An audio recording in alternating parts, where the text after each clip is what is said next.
Hey guys, welcome back to Samanya Hindi online course. तो आज के इस वीडियो में एक महत्वपूर्ण टॉपिक को यहाँ पे क्लियर करेंगे। आज हम देखेंगे समास को। देखिए, यूके ट्रिपल एससी का जो ग्रुप सी का सिलेबस है उसमें समास से क्वेश्चन नहीं बनते। दो तीन टॉपिक ऐसे हैं जिनसे question UK triple SC group C में नहीं बनते। उसमें समास है, छंद है, रस है, ठीक है। बट यूके पीसीएस के जो एग्जाम होते हैं जिसमें हिंदी का सिलेबस दिया हुआ है, तो उत्तराखंड लोक सेवा आयोग की परीक्षाओं में समास से क्वेश्चन बनते हैं। तो आज का जो वीडियो होगा इसमें हम समास को देखेंगे, अच्छे से समझेंगे। बहुत इंटरेस्टिंग टॉपिक और बहुत सिंपल टॉपिक है, ज़्यादा कठिन है नहीं। बस एक बार ध्यानपूर्वक आप इस टॉपिक को देखेंगे तो समझ में चीज़ें आ जाएंगी। तो समास की अगर मैं परिभाषा की बात करूं कि समास होता क्या है, इससे पूर्व मैंने आपको जो चैप्टर दिया था संधि का, संधि में हमने क्या पढ़ा था? संधि कहा जाता है दो वर्णों के मेल को, ठीक है। तो दो वर्णों का जब मेल होता है तो उसे संधि कहा जाता है। जैसे हम बोले, देखिए, कोई भी संधि शब्द ले लो या वर्णों का मेल जब हम करते हैं, जैसे हम विद्याधन आलय करते हैं, ठीक है। विद्यालय की बात करें तो विद्याधन आलय में देखिए आ धन आ, विद्या और आलय दोनों जुड़ते हैं तो इससे दीर्घ संधि होती है ना। तो दो वर्णों के मेल को जिस प्रकार से संधि कहा जाता है, समास जस्ट इसका थोड़ा बड़ा रूप है। यहाँ पर दो शब्दों के मेल को समास कहा जाता है। बस इतना ही समझना, ज्यादा डिटेल में पढ़ने की आवश्यकता है नहीं। समास का सिंपल मतलब है दो या दो से अधिक शब्दों के मेल से जो बना सार्थक शब्द होता है, यानी कि शब्द दो शब्दों के मेल से तो बनेगा बट वो सार्थक भी होगा, ठीक है, उसको कहा जाता है आपका समास। और ऐसे ही समास विग्रह की मैं बात करूं, क्वेश्चन बनते हैं यहां से समास विग्रह से। समास विग्रह साथ ही समास के प्रकार से एग्जामिनर क्वेश्चन बनाते हैं। तो जो भी पद हमारे पास है या जो हमारे पास शब्द है, तो समस्त पद के सभी पदों को अलग करने की प्रक्रिया को ही समास विग्रह कहा जाता है। विग्रह का मतलब क्या होता है? अलग करना। जैसे मैं बोलूं, कोई एक शब्द बोलूं राजपुत्र, ठीक है, राजपुत्र एक शब्द है, इसका समास विग्रह करो तो ये हो जाएगा राज अलग हो जाएगा, पुत्र अलग हो जाएगा, क्योंकि दो शब्दों के मेल से बनाया ना, यही तो समास है। तो राजपुत्र यानी कि राजा का पुत्र, राजा का पुत्र। और जैसे उदाहरण मैंने यहाँ पे दिया, देखिए आपको नील कमल, तो नीला है जो कमल, ठीक है, यानी कि नील कमल एक शब्द था पूरा। इसके जो समस्त पद थे नील और कमल, इनको हमने अलग अलग कर दिया, तो यही प्रक्रिया कहलाती है समास विग्रह। जैसे अगला वर्ड है गगनचुंबी, गगनचुंबी यानी कि गगन को चूमने वाला, ठीक है, गगन और एक अलग शब्द हो गया चुंबी, यानी कि दो शब्दों के मेल से बनाया ना, गगन और चुंबी। नील कमल देखिए दो शब्दों के मेल से बनाया, नील और कमल, ठीक है। ऐसे मैंने राजपुत्र बना, राज और पुत्र। ऐसे बोले दोस्तों पराधीन शब्द, तो पर और अधीन दोनों से बना है, ठीक है। ऐसे बोले पुरुषोत्तम, पुरुष धन उत्तम। तो दो शब्दों के मेल से जो शब्द बनता है, जो सार्थक शब्द बनता है, उसको ही कहा जाता है समास, ठीक है। अब ये तो क्लियर हो गया हमारा। लेकिन जो क्वेश्चन बनते हैं, क्वेश्चन निकल के आते हैं समास के परिभाषाओं से, जो अलग अलग भेद हैं, और साथ ही समास के प्रकार से। तो इनको अच्छे से समझेंगे, चलिए आगे बढ़ेंगे।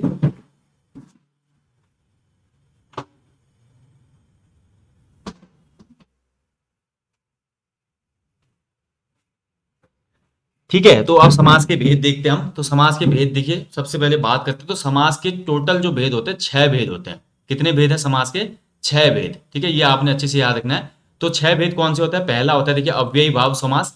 अव्ययी भाव समास में पूर्व पद प्रधान होता है। अब ये पूर्व पद प्रधान क्या होता है, उत्तर पद प्रधान क्या होता है, जब हम डिटेल में पढ़ेंगे अभी इन समासों को तब समझ में आ जाएगा। अव्ययी भाव समास पहला भेद है। उसके बाद दूसरा जो भेद है समास का, तत्पुरुष समास है, इसमें उत्तर पद प्रधान होता है। अगला जो समास है वो कर्मधारय समास है, इसमें भी उत्तर पद प्रधान होता है। चौथा प्रकार है भाई द्विगु समास, इसमें भी उत्तर पद प्रधान होता है। पांचवा जो समास होता है द्वंद्व समास। द्वंद्व समास में दोनों ही पद प्रधान होते हैं, यानी कि पहला पद भी दूसरा पद भी। और इसके बाद अंतिम जो समास का प्रकार है वो है बहुब्रीहि समास, जहां से सबसे ज्यादा क्वेश्चन बनते हैं एग्जाम में, ठीक है। तत्पुरुष समास, बहुब्रीहि और कर्मधारय, इनसे ज्यादा क्वेश्चन बनाते हैं, क्योंकि द्विगु और द्वंद्व बहुत आसान होते हैं तो बच्चे परख लेते हैं इसको। तो एग्जामिनर थोड़ा डिफिकल्ट बनाने के लिए इन समासों से ज्यादा क्वेश्चन बनाता है, बहुब्रीहि, कर्मधारय और तत्पुरुष से। तो बहुब्रीहि समास में कोई भी पद प्रधान नहीं होता, दोनों पदों में कोई प्रधान नहीं होता, तीसरे पद की तरफ ये संकेत करते हैं। अब देखिए उत्तर पद क्या होता है और हमारा पूर्व पद क्या होता है, इसको थोड़ा आप लोग समझ लीजिए, ठीक है। उत्तर पद और पूर्व पद क्या है, इसका अगर डिफरेंस नहीं समझेंगे तो आपको समझ में ये चीजें नहीं आएंगी। जैसे मैं एक शब्द लिख लेता हूं, कोई भी शब्द लिख लेते हैं, चलिए। जैसे अव्ययी भाव का मैं एग्जांपल दूं, प्रतिदिन, ठीक है, प्रतिदिन, ठीक है, प्रतिदिन एक शब्द है ना। अब प्रतिदिन में देखिए प्रति हमारा क्या लगा है, देखिए प्रति लगा है यहाँ पे, तो प्रति हमारा अव्यय है। अव्यय क्या होते हैं? ऐसे शब्द जिन पे लिंग वचन काल कारक के आधार पे कोई भी विकार पैदा नहीं होता, वो ज्यों के त्यों रहते हैं, वही कहलाते हैं ना अव्यय, अविकारी शब्द। तो प्रति शब्द जो है वो ऐसे ही यूज होता है हर जगह। तो प्रति जो है इसमें देखिए आपका पूर्व पद होगा। प्रति क्या हो गया आपका? पूर्व पद। यानी कि जो पहला पद होगा उसको पूर्व पद कहते हैं, जो बाद का पद होगा या शब्द होगा उसको उत्तर पद कहते हैं। समझ आ गया ना? तो प्रतिदिन में देखा तो पूर्व पद प्रति है और दिन जो है उत्तर पद है। यानी कि कोई भी शब्द हम लिखेंगे जो पहला पद होगा उसको पूर्व पद कहा जाएगा, जो बाद का पद होगा उसको उत्तर पद कहा जाएगा। ठीक है, क्लियर हुआ ना? तो ये चीजें समझते हैं। अब ये तो हमने देख लिया भाई समास क्या होता है। समास भाई दो शब्दों से मिलकर बना है, सम धन आस। ठीक है, और बात करें समास जो हमारा विग्रह क्या होता है, तो समास को अलग करना, पद को अलग अलग कर देना, ये समास विग्रह कहलाता है। और समास के कितने भेद हैं? समास के 6 भेद हैं, आपके सामने मैंने बता दिया। और समास की जो पदों की प्रधानता का वर्गीकरण है वो भी बता दे कि किस समास में कौन सा पद प्रधान होता है। अब जब हम आगे बढ़ेंगे डेफिनेशन के हिसाब से तो तब जाके आपको डिटेल में समझ में आएगा कि कैसे इसको पहचानना है आपने। बहुत आसान है, बहुत ही आसान, बस प्यार से आप देखिए समझ में आ जाएगा आपको। तो सबसे पहला जो समास है देखिए अव्ययी भाव समास। तो अव्ययी भाव समास की मैं बात करूं, देखिए जिस समास का पूर्व पद प्रधान हो या अव्यय हो। ध्यान रखिए, देखिए क्या बोल रहा है। तो ऐसा शब्द जिसका पूर्व पद प्रधान तो होगा ही, लेकिन पूर्व पद प्रधान तो हो सकता है और समासों में भी हमको देखने को मिले। ठीक है, बट इसमें ये बोल रहा है कि आपका जो समास का पूर्व पद होगा वो एक अव्यय होगा। अव्यय यानी कि अविकारी शब्द होगा। ऐसा शब्द जिस पे लिंग वचन काल कारक आदि का कोई इफेक्ट नहीं पड़ता। तो अविकारी शब्द आगे से जुड़ा होगा तो आप कर देंगे। जैसे कि प्रतिदिन, प्रतिदिन की मैं बात करूं तो प्रति इसमें क्या है? पूर्व पद है और अव्यय है। आजन्म, आजन्म को अगर मैं खोल देता हूं तो क्या होता है? जन्म से लेकर आजन्म। तो आजन्म देखिए आ और जन्म से बना है, तो आ क्या है? एक इसमें अव्यय है। यथा संभव, यथा धन संभव, यथा संभव जैसा संभव, तो यथा इसमें क्या है? अव्यय है। ऐसे ही दोस्तों और मैं बात करूं जैसे कि अनुरूप। ठीक है, अनुरूप, अनुधन रूप, अनुरूप, तो ये भी इसमें भी क्या हो जाएगा आपका? अनुरूप में भी अव्ययी भाव समास, क्योंकि देखिए अनु जो है इसमें अव्यय है। तो ऐसा शब्द अगर आपको मिलता है एग्जाम में जिसका पूर्व पद या पहला भाग एक अव्यय यानी कि अविकारी शब्द होगा तो वो कहलाएगा अव्ययी भाव समास। ठीक है, और हमेशा ध्यान रखना इस अव्ययी भाव समास की जो पहचान होती है ना, इस पहचान को आप याद रखो ताकि एग्जाम में आपका क्वेश्चन गलत ना हो। पहचान के तौर पे आपको याद रखना है कि इसके जो भी हमारे शब्द बन के आएंगे उनके आगे आपको देखने को मिलेगा पहला जो पद होगा उसमें बहुत से शब्द आपको दिखेंगे। जैसे कि कुछ शब्द मैं बता दूं, जैसे कि आ बोला मैंने अभी, आ जन्म में, प्रति जैसे प्रतिदिन है। ठीक है, और इसके अलावा देखिए यथा, ठीक है यथा, इसके अलावा आपको भर, ठीक है भरपेट, जैसे बोले भरपेट, बोले भर धन पेट, पूरा पेट भर कर। ठीक है, भरपेट में क्या? पेट भर के। तो भर भी जो है भाई एक आपका अव्यय या अविकारी शब्द है। ठीक है, इसके अलावा अगर बात करें देखिए यथा हो गया, भर हो गया, ठीक है, और अनु हो गया। ठीक है, अनु, अनु शब्द भी अगर आपको दिख रहा है तो वहां पर आपका क्या हो जाएगा? अव्ययी भाव समास। तो पूर्व पद में अगर ये कोई भी शब्द दिखते हैं तो आंख बंद करके अव्ययी भाव समास में आपने टिक कर देना है। सिंपल सा है, बहुत आसान है इसमें, क्योंकि पहला पद अव्यय होता है। ठीक है, चलिए अब आगे बढ़ेंगे। अगला जो समास है तत्पुरुष समास। देखिए तत्पुरुष समास की मैं बात करूं तो तत्पुरुष समास समास का दूसरा भेद है। और तत्पुरुष समास जिसमें बाद का यानी कि उत्तर पद प्रधान हो। समास का वह रूप, ठीक है, जिस समास में बाद का अथवा उत्तर पद प्रधान होता है तथा दोनों पदों के बीच में कारक चिन्ह जो है लुप्त होता है, तो इस प्रकार का समास कहलाता है तत्पुरुष समास। यानी कि तत्पुरुष समास के भी भेद होते हैं, उन भेदों को जब हम पढ़ेंगे तब समझ में आएगा। तत्पुरुष समास में कुल मिला के विभक्तियों का लोप हो जाता है। शब्दों के बीच में विभक्ति मतलब जो कारक होते हैं, हिंदी में 8 कारक होते हैं ना, तो वो कारक इसमें यूज नहीं होंगे शब्दों के बीच में। लेकिन जब आप समास विग्रह करेंगे यानी कि शब्दों को तोड़ेंगे तो तब जाके वो कारक हमारा निकल के आएगा और उस कारक से हमें ये पता चल जाएगा कि ये तत्पुरुष समास का कौन सा भेद है। करके देखते हैं चलिए। तो क्वेश्चन बनेगा देखिए तत्पुरुष समास जिसमें बाद का यानी कि उत्तर पद प्रधान हो। एग्जाम्पल देखिए राजकुमार, ठीक है राजकुमार, राजकुमार, और इसके अलावा राजा का कुमार है ना राजकुमार। और रचनाकार, रचनाकार यानी कि रचना को करने वाला, रचना को आकार दे रहा है, तो बाद का जो उत्तर पद है देखिए वो ज्यादा प्रधान है इसमें। गगन चुंबी, गगन पूर्व पद हो गया, चुंबी चूमने वाला यानी कि गगन को चूमने वाला। ठीक है, तो ये आपका उत्तर पद जिसमें प्रधान होगा तत्पुरुष समास। अब विभक्तियों के साथ इसको पूछता है क्योंकि एग्जामिनर देखिए बहुत स्मार्ट है, वो जानता है कि तत्पुरुष में मैं आप विभक्तियों के आधार पर क्वेश्चन बनाऊंगा। तो आपको याद रखना है जैसे हमने पढ़ा अभी समास के 6 भेद होते हैं, ऐसे ही तत्पुरुष समास के भी 6 भेद माने गए हैं। ठीक है, 6 भेदों को लिया गया, इनके 6 कारकों को इसमें लिया गया। तो सबसे पहला होता है देखिए इसमें कर्म तत्पुरुष। ठीक है, विभक्तियों के अनुसार होता है ना कर्म तत्पुरुष। तो कर्म तत्पुरुष समास का मतलब ये है भाई इसमें कर्म कारक की विभक्ति को का लोप आपको दिखाई देगा, क्योंकि कर्ता ने कर्म को, अगर हम देखिए विभक्ति क्या है, कर्म कारक की विभक्ति को होती है ना, हिंदी में पढ़ते हैं कर्ता ने कर्म को। तो देखिए गगन चुंबी, गगन को चूमने वाला, यश प्राप्त, यश को प्राप्त, यानी कि गगन चुंबी और यश प्राप्त शब्द से हमने इस विभक्ति को हटा दिया। तो कर्म तत्पुरुष का जब भी क्वेश्चन आएगा, जब आप उसका समास विग्रह करेंगे तो बीच में को आएगा, जैसे कि गगन चुंबी, गगन को चूमने वाला, यश को प्राप्त, यश प्राप्त। ऐसे मैं बोलूं दोस्तों रथ चालक, रथ को चलाने वाला, ठीक है। और ऐसे बोलूं जेब कतरा, जेब को कतरने वाला, और भी शब्द हैं। तो यानी कि जहां पर अगर आप जिस शब्द का समास विग्रह करेंगे वहां पर बीच में को आ रहा है विग्रह करने के बाद, तो कर्ता ने कर्म को, यानी कि वहां पे हो जाएगा कर्म तत्पुरुष। ठीक है, सिंपल है। अगला जो भेद है तत्पुरुष समास का वो है करण तत्पुरुष। अब इसमें जो करण तत्पुरुष की विभक्ति होती है, कर्ता ने कर्म को करण से, के द्वारा, या तो से आएगा इसमें या के द्वारा। जब आप समास विग्रह करेंगे तो ये दो आएंगे आपके, और ऐसा आता है तो आप मान लीजिए करण तत्पुरुष है। एग्जाम्पल भयाकुल, रेखांकित, ठीक है। करण तत्पुरुष यानी कि इसमें करण कार्य की विभक्ति से और के द्वारा का लोप होता है, जैसे कि भयाकुल बोला मैंने, भय से आकुल, ठीक है, भय से आकुल। रेखांकित बोलूं तो रेखा से अंकित, ठीक है। और यही मैं बोलूं तुलसी, तुलसी रचित, यहीं पे मैं बोलूं तुलसी रचित, तुलसी रचित शब्द में कौन सा समास है, तो तुलसी द्वारा रचित। तो से और के द्वारा किसका है, करण का, करण जो कारक होता है, तो इससे बन गया करण तत्पुरुष समास। ठीक है, समझ गए। तो जैसी जैसी विभक्ति आएगी शब्दों का समास विग्रह करने पे, उसी विभक्ति के आधार पर तत्पुरुष के भेद होते हैं। सिंपल सा है, ज्यादा कुछ नहीं है। अगला देखिए संप्रदान तत्पुरुष। तो संप्रदान तत्पुरुष वाला जो है हमारा, इसमें क्या होगा आपका कि जो एग्जाम्पल होगा या जो भी शब्द होगा उसका विग्रह जब करेंगे तो बीच में के लिए आएगा, क्योंकि संप्रदान का जो कारक चिन्ह है वो के लिए है। कर्ता ने कर्म को करण से के द्वारा, के लिए, संप्रदान के लिए, ठीक है।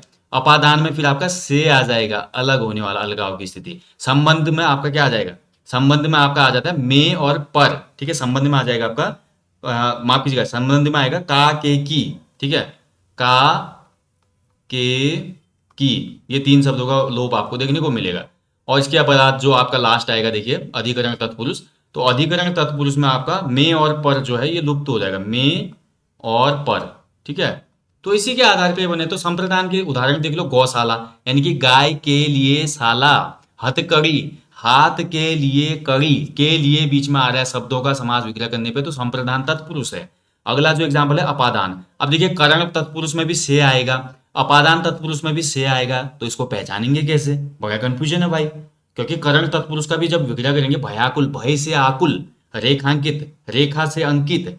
अब वहीं अपादान तत्पुरुष में से जो आएगा, इन दोनों से के बीच में डिफरेंस कैसे पता करेंगे, तो डिफरेंस पता करने का एक ही यहाँ पे सिंपल सा आपका ट्रिक है कि आपको ये देखना है कि अपादान में हमेशा अलगाव की स्थिति आएगी, अलग होने की स्थिति। ठीक है, इसमें कारक की जो विभक्ति से है वो अलग होने का भाव पैदा करेगी। जैसे कि धनहीन, धन से हीन हो गया बंदा, मतलब गरीब हो गया, धन खत्म हो गया ना उसका, धनहीन, धन से हीन। ऐसे बोलो पदच्युत, यानी कि पद से च्युत, उसको पद से निकाल दिया गया, पदच्युत कर दिया गया उसको, ठीक है। और ऐसे मैं बोलूं देश निकाला, देश से निकाला, यानी कि अलग हो रहा है चीजें। देखिए धन से हीन हो रहा है आदमी, धन खत्म हो जा रहा है, पद से अलग हो जा रहा है, देश से निकाला जा रहा है, ठीक है। और अन्य भी हैं इसके, जैसे कि गुणहीन, गुणहीन मैं बोलूं कि गुण से हीन है वो, ठीक है। और पाप मुक्त, पाप से मुक्त हो रहा है जो, ठीक है, पाप से मुक्त हो रहा है, यानी कि पाप छूट जा रहा है उससे। तो छूटने की या अलग होने की स्थिति वाला जो अर्थ देगा जो शब्द या सामासिक विग्रह, उसमें आपका होगा अपादान तत्पुरुष।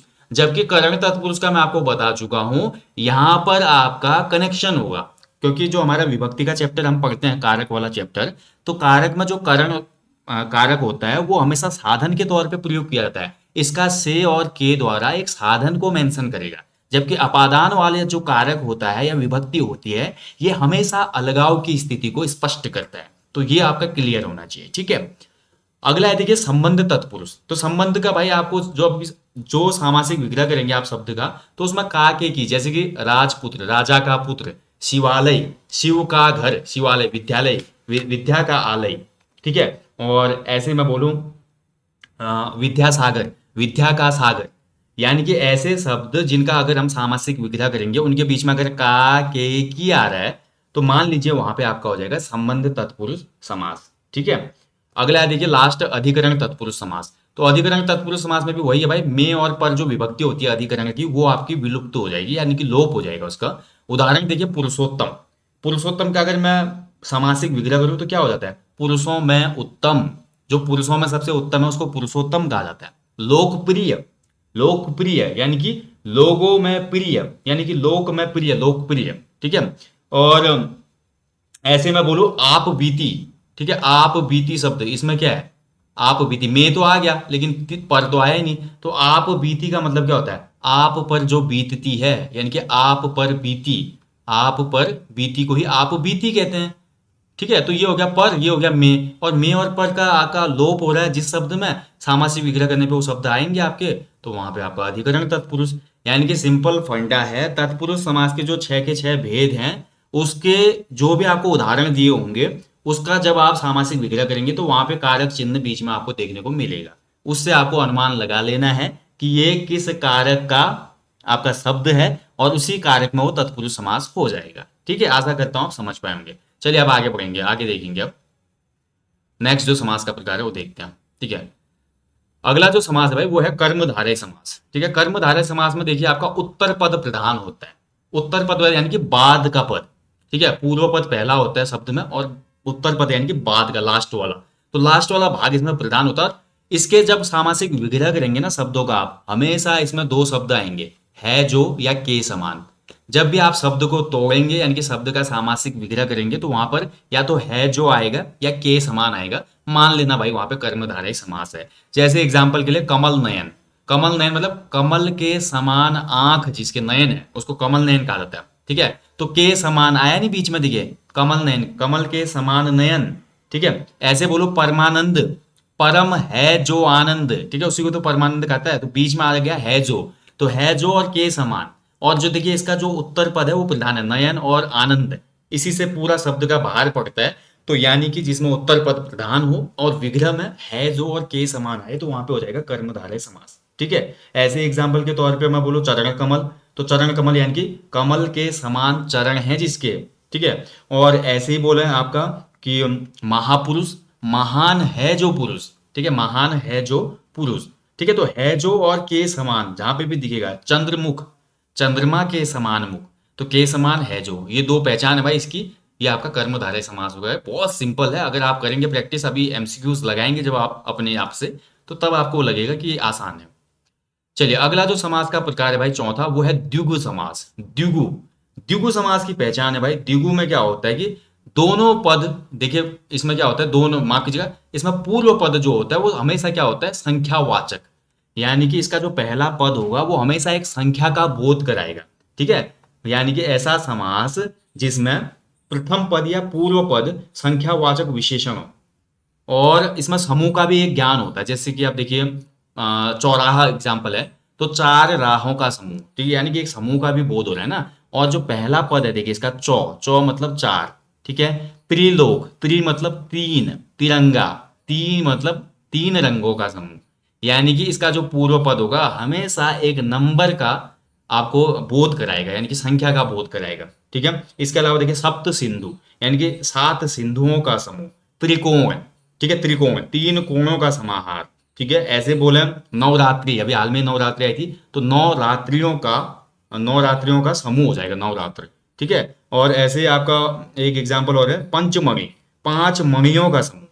तो जहां पर भी देखिए नंबर आगे आएगा और नंबर आगे आके आपका एक समूह का भी बोध हो रहा होगा कहीं कहीं पे, तो वहां पे हमेशा द्विगु समास होगा। सिंपल इसका फंडा है कि बस संख्यावाचक को पकड़ लो, आपका सही हो जाएगा। लेकिन कहीं कहीं कंफ्यूजन भी हो जाता है, कभी कभी कंफ्यूजन हो जाता है। देखिए द्विगु समास में और आपका बहुब्रीहि में कैसे कंफ्यूजन होता है, एक शब्द आ जाता है चतुर्भुज। देखिए अब इसको थोड़ा क्लियर करना आवश्यक है।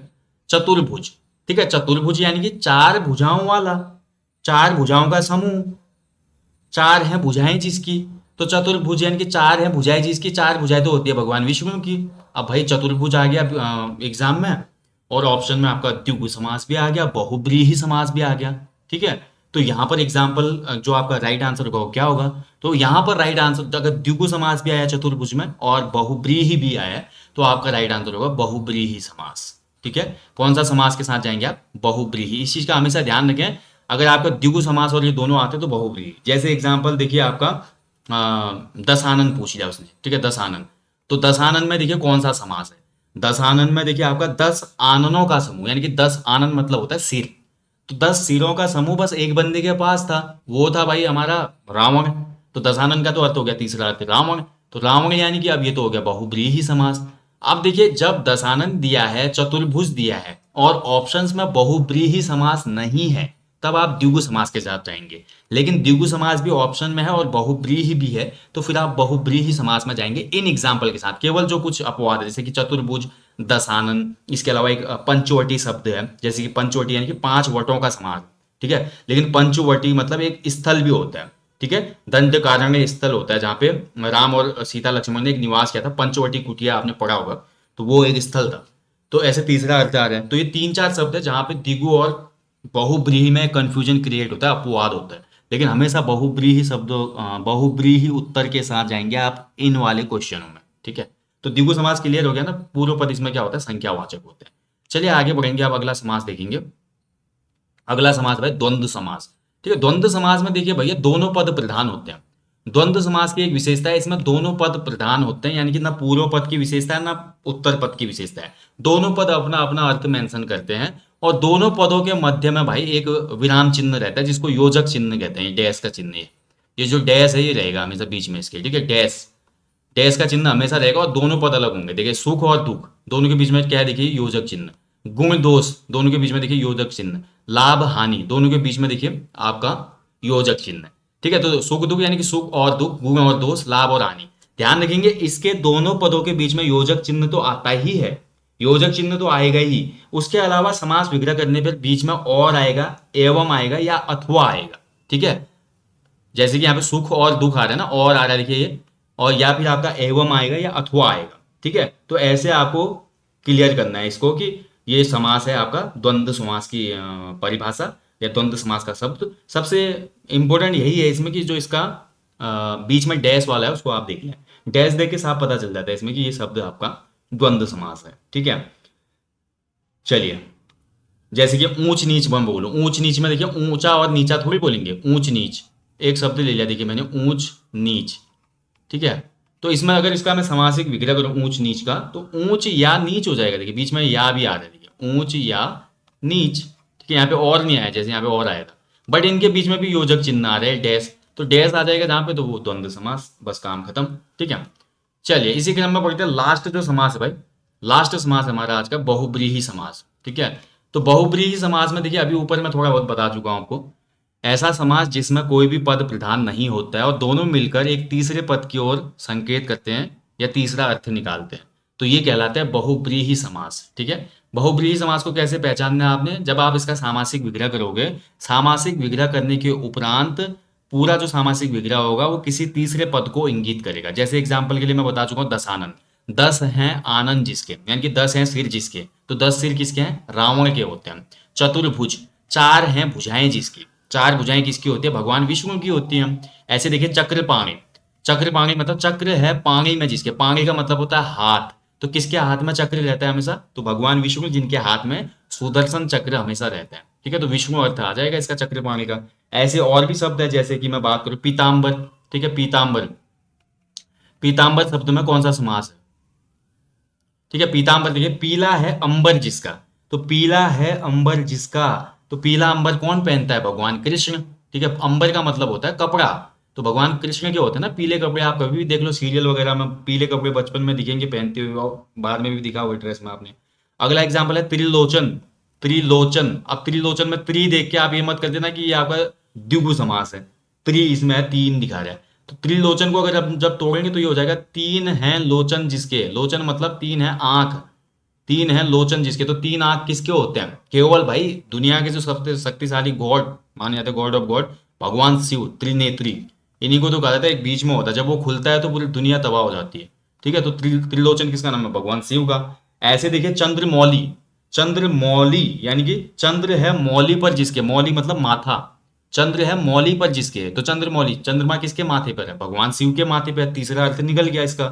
ऐसे और भी एग्जाम है पंकज, पंकज भी जो एग्जाम्पल है भाई, पंकज एग्जाम्पल है आपका बहुव्रीहि समास का, ठीक है। पंकज, पंक अज, पंक धन अज, यानी कि पंक में अज मतलब जन्म लेने वाला, जो कीचड़ में जन्म लेता है।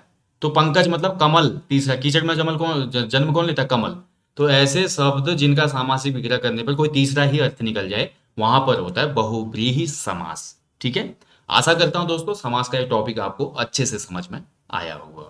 समास का ये टॉपिक इंपॉर्टेंट है आपके यूकेपीसीएस एग्जाम्स के लिए, और साथ ही ऐसे एग्जाम जिनमें समास एक सिलेबस में दिया है कि वहां से एग्जाम में क्वेश्चन बनेंगे, तो ऐसे जो भी एग्जाम होंगे उनके लिए महत्वपूर्ण है। हालांकि मैं फिर स्पष्ट कर दूं, उत्तराखंड ग्रुप सी का जो अभी तक का पैटर्न है उसमें समास को मेंशन नहीं किया गया है। ग्रुप सी जितनी भी भर्तियां यूके ट्रिपल एस सी निकालता है, तो उसके लिहाज से ये टॉपिक इंपॉर्टेंट नहीं है, बट उत्तराखंड लोक सेवा आयोग की और अन्य परीक्षाओं के लिए समास का टॉपिक महत्वपूर्ण है।